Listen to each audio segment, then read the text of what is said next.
वहीं असम के मुख्यमंत्री हिमंता बिस्वा शर्मा लव जिहाद और लैंड जिहाद मसले को लेकर लगातार बड़ी कार्रवाई कर रहे हैं। बड़े बयान उनके लगातार सामने आए, लेकिन अब उन्होंने एक और बड़ा बयान दे दिया जिसमें उनका कहना है कि उनकी और उनके परिवार की जान को खतरा है, जिस तरीके से वो लगातार इस तरीके के मसलों पर कार्रवाई कर रहे हैं। देखिए,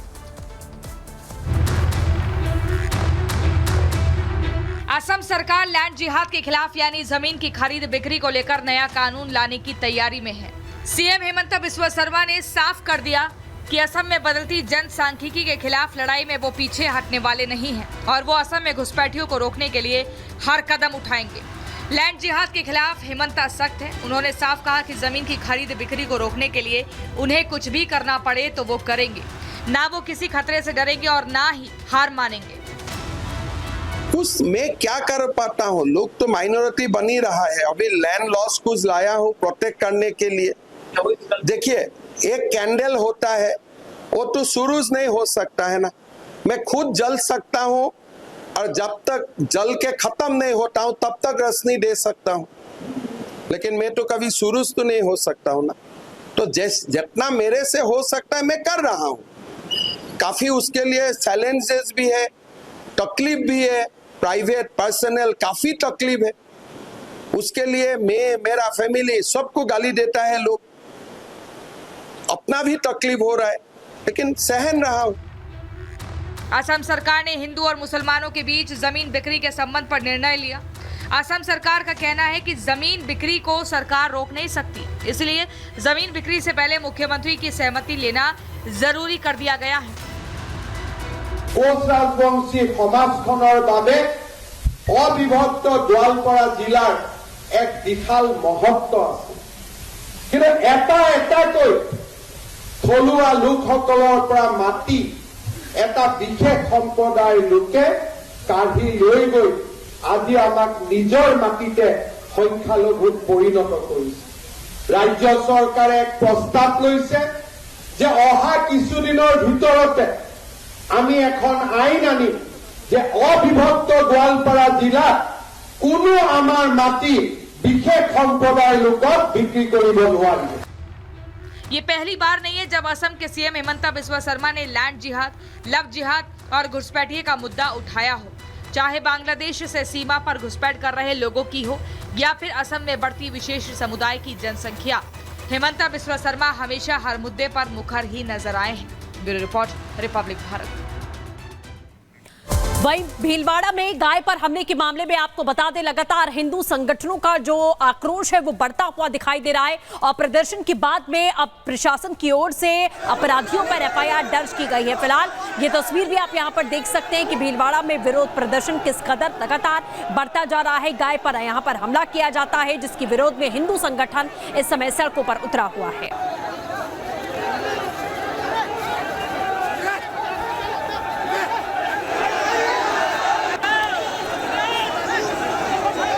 तो बिल्कुल ये तस्वीरें आप यहाँ पे लगातार देख सकते हैं कि किस तरीके के हालात यहाँ पर बने हुए हैं। भीलवाड़ा में तमाम जो प्रदर्शनकारी हैं वो इस वक्त प्रदर्शन करते हुए नजर आ रहे हैं। हालांकि जो पुलिस की टीम है वो इस वक्त यहाँ पर आप देख सकते हैं कि कैसे कंट्रोल करने की जो कोशिश है यहाँ पर की जा रही है, लेकिन साफ तौर पर हिंदू संगठनों की मांग है कि सबसे पहले आरोपियों पर कार्रवाई की जाए, उन्हें गिरफ्तार किया जाए, उसके बाद ही ये जो गुस्सा है, आक्रोश है, वो यहाँ पर शांत होता हुआ नजर आएगा। हालांकि प्रशासन की ओर से कहा गया है कि इस मामले में जो आरोपी हैं उनके खिलाफ एफआईआर दर्ज की जा चुकी है।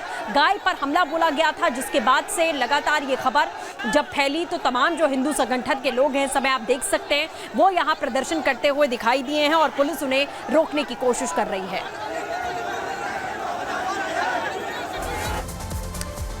और अब बात बांग्लादेश की, जहां हिंदू होना गुनाह हो गया है। ये इसलिए क्योंकि लगातार जो हमले की खबर सामने आ रही है वो तो यही बयां कर रही हैं। हिंदुओं पर हमले हो रहे हैं, अल्पसंख्यकों पर हमले हो रहे हैं। इसके अलावा हिंदुओं के मंदिरों को निशाना बनाया जा रहा है, उनके घरों पर हमले किए जा रहे हैं। तोड़फोड़ की तमाम तस्वीरें हमने आपको दिखाई। तख्ता पलट के बाद क्या कुछ हुआ वो लगातार अपडेट आपको बताए, लेकिन अंतरिम सरकार के गठन के बाद भी हिंदुओं की सुरक्षा नहीं हो पा रही है। देखिए रिपोर्ट।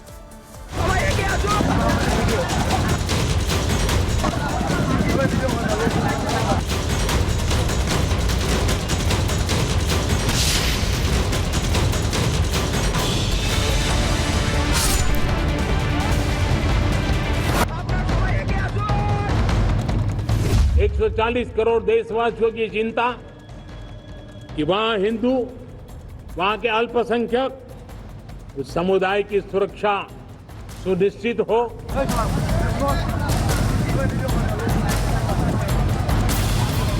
जो विभाजन हुआ तब बांग्लादेश में 27% हिंदू था, 27%, आज 9%।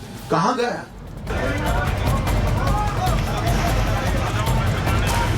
वही आगजनी, वही तोड़फोड़, वही लूटपाट, बहन और बेटियों के साथ वही अत्याचार, उसी प्रकार की त्रासदी का दृश्य आज भी हम सबके सामने है।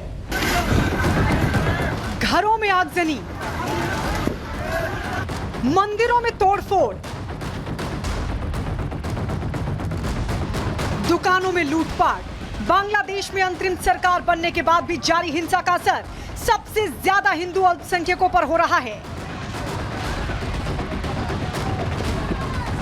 पूरे बांग्लादेश से हिंदुओं पर हमले और हत्याओं की तस्वीरें सामने आ रही हैं।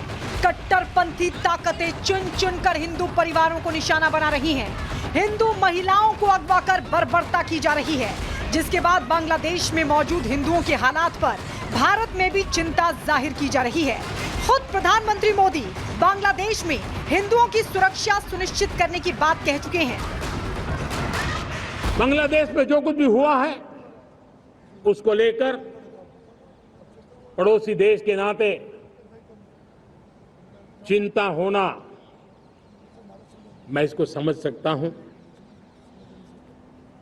मैं आशा करता हूं कि वहां पर हालात जल्द ही सामान्य होंगे।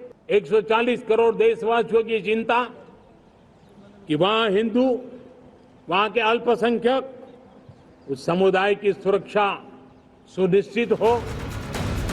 हिंसा के साथ बांग्लादेश में कम होती हिंदू आबादी को लेकर भी भारत में चिंता है। खुद गृह मंत्री अमित शाह बांग्लादेश में हो रहे धर्म परिवर्तन पर सवाल खड़ा कर चुके हैं।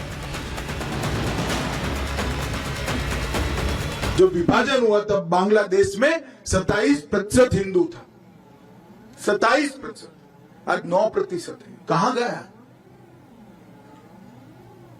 जबरन धर्म परिवर्तन कराया गया है।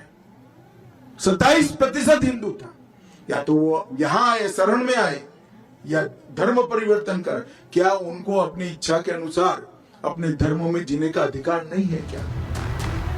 यूपी के सीएम योगी आदित्यनाथ भी बांग्लादेश में हिंदुओं पर हो रहे अत्याचार पर कह चुके हैं कि जो 1947 में हुआ वही आज देखने को मिल रहा है, लेकिन दुनिया का मुंह सिला हुआ है। उस समय 10 लाख हिंदू एक साथ काटे गए थे। हिंदू, सिख, सभी थे, एक साथ काटे गए थे। और आज भी वही आगजनी, वही तोड़फोड़, वही लूटपाट, बहन और बेटियों के साथ वही अत्याचार,